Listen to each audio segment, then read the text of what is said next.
Hello everyone, this is Zining Zhu. Today I'm going to talk about on the data requirements of probing.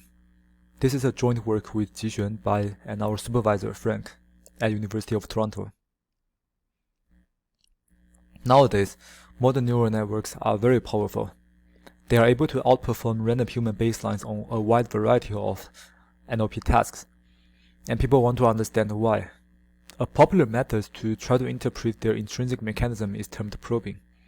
Probing involves careful, controlled diagnostic experiments on specifically curated datasets. And probing have revealed many interesting findings. For example, different layers of birds are surprised in corresponding manners when observing linguistic anomalies. The question is, are they reliable when being replicated by other researchers? The reliability is relevant to the dataset sizes. Nowadays, people are using all sorts of different probing datasets. The smaller ones have several hundred examples, while the larger ones have hundreds of thousands of examples. If the test set is too small, then there won't be enough statistical power. But on the other hand, we shouldn't arbitrarily increase the probing dataset sizes, because they will be too costly. Let's try to strike a balance in between and formalize a recommendation for probing dataset sizes. We consider probing as a post hoc classification problem. This includes three components: a task T, for example, tell the tense of this sentence, an encoder E, for example, bird-based case, and a probing classifier, for example, logistic regressor. In a probing analysis, we train these probing classifiers by predicting the task label from the embedded representations of the encoder. If the classification accuracy is high, then we consider this encoder have good quality with respect to the task. The goal of probing is to try to compare between configurations. In two configurations, let's call them A and B respectively, their performances are RA and RB respectively. Usually, the two configurations differ in only one of the task, the encoder, and the probing classifier. When there are some results from existing data, for example, the accuracies are 90% versus 89%, we want to estimate the data points required to reliably replicate this finding. To do this, we resort to learning theory. This is a generalization bound, which states that with probability of greater than 1 minus delta, the absolute difference between any classification result and the optimal result do not differ by the right-hand side.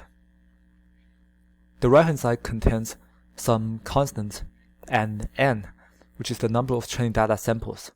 When we plug in the corresponding constant, the theoretical bounds appear reasonable and they match the experimental findings to a large extent.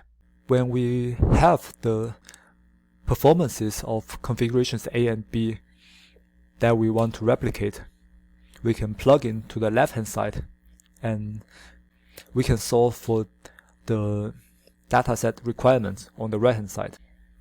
To evaluate our recommendation of dataset sizes, we use statistical tests, specifically the Magnemous Test. The null hypothesis is that the predictions of two classifications are not different. We use Monte Carlo simulations to estimate the statistical power, which is the number of rejected runs divided by the number of total runs where we should reject. For a reliable decision, the estimated power should be at least 80%.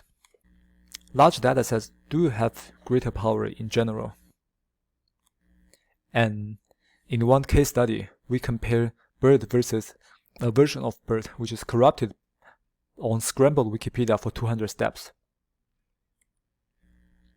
Although the classification result of bird significantly outperformed the bird corrupted by 200 steps, we do not have enough statistical power until the test set is greater than 256, which corresponds to the trend set of around 1000 data points.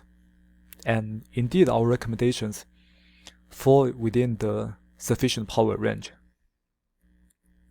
We also have a lot of other simulations, including the comparison between different encoders and the comparison between different probing classifiers. Will result in similar findings. Please refer to our paper for details.